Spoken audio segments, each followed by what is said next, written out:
Hi and welcome to Whisky Shared. You're watching my review of Talisker 18-year-old.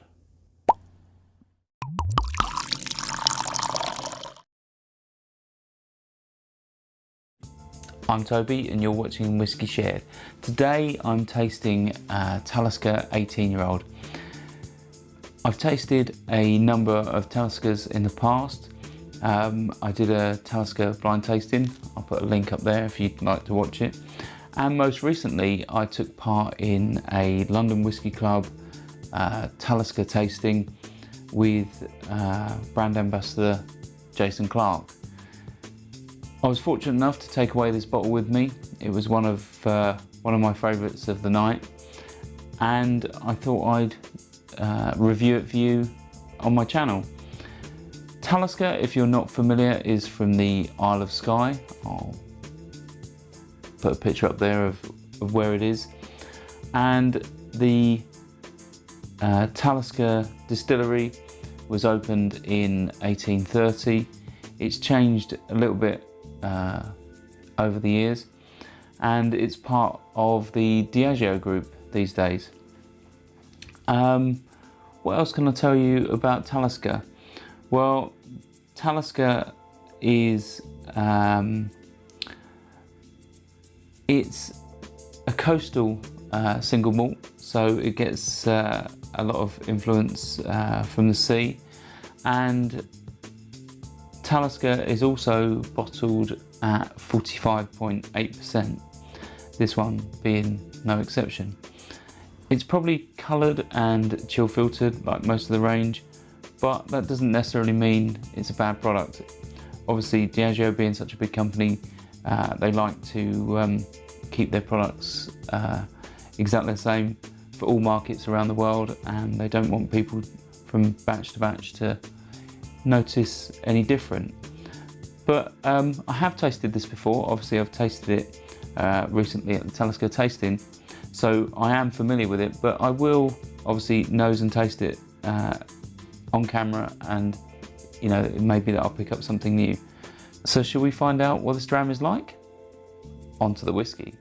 Okay, so let's start off with the colour. It's quite dark. Obviously I'm pretty sure there's colour added. It's like an Amontillado sherry. Yeah, it's quite dark. The whiskey itself has been aged in ex-bourbon and sherry casks.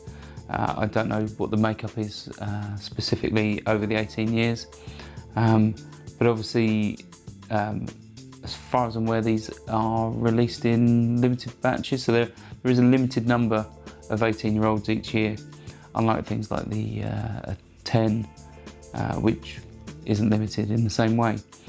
The bottle itself is about £80, which I don't think is too bad for an 18-year-old whiskey. But let's find out what it's like on the nose. Right, so I get sea salt. I get like a tropical fruit, like a pineapple. There's a light peat smoke,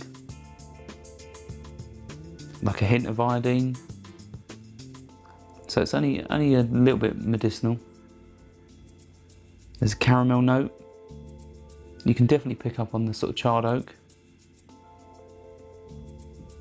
There's like a leather. Yeah, there's lots going on the nose with this one. That leather's almost like an old leather armchair, or like a classic car, that sort of old leather smell. There's a hint of like cigarette smoke in there as well. I think that's like a combination of the sort of peat smoke and the sort of leather sort of coming together. It sort of gives like a cigarette smoke, but not like overly ashy. And there's even a hint of sort of sweet buttery biscuits. Yeah, there's definitely lots going on the nose. Let's see what it's like on the palate.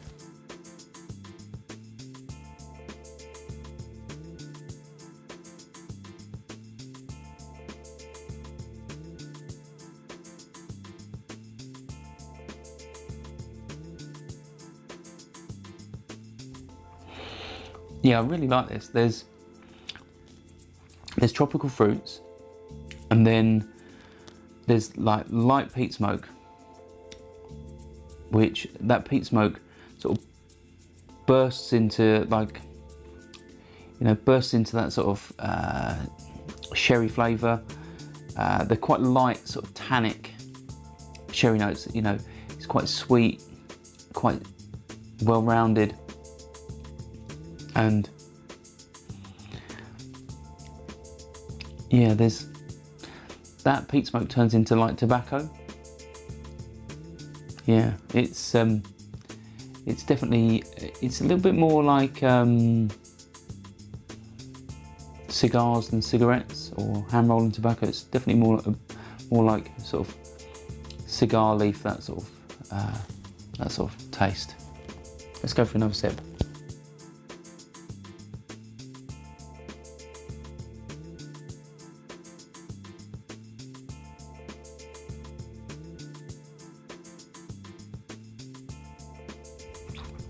Yeah, it's quite light to start with, but it does, the longer you hold it in your mouth, the more viscous it becomes. But it is like a peat / tobacco smoke with a really light but sweet tannic sherry. It's yeah, it's a really nice combo. I like the way the sherry is not overpowering, the smoke's not overpowering. They're a really good balance together. It's yeah, it's quite nice. And then the finish, it's slightly warming. There's a little bit on the middle of my tongue, a little bit of heat, not much, just a little bit. And that sort of light pepper then turns into dry old wood, and then it's sort of reminiscent of pencil shavings. It's, just as you've sort of sharpened a pencil and you catch a smell of the pencil shavings as you're sort of emptying them into the bin. Yeah, it's a really good sort of combination of flavours and smells, the way it interacts with your senses. But I wouldn't say it's overly complex. It's definitely, it's one of those drams you'd take your time, you'd sip gently. There's not too much going on at 45.8%. It's really quite light on the palate. In my opinion, doesn't need any water. You can just sip this gently all night. And at £80, it's probably, it's for me, that's at the upper end of where I'd say is good value. I would happily pay that sort of price for this whiskey, and yeah, I wouldn't be too disappointed at that price. I think it's about that sort of sweet spot. So this bottle's almost finished. When it is finished, I'll probably go and get another bottle. And if you like Talisker, I think you'll love the 18-year-old. And if you like sort of subtle sherry influenced, lightly peated malt whiskies, then yeah, I think this one's for you too. Here's the next time. Stauncher. I hope you enjoyed this video. If you did, why not give it a like or a comment, and please consider subscribing for more videos like this.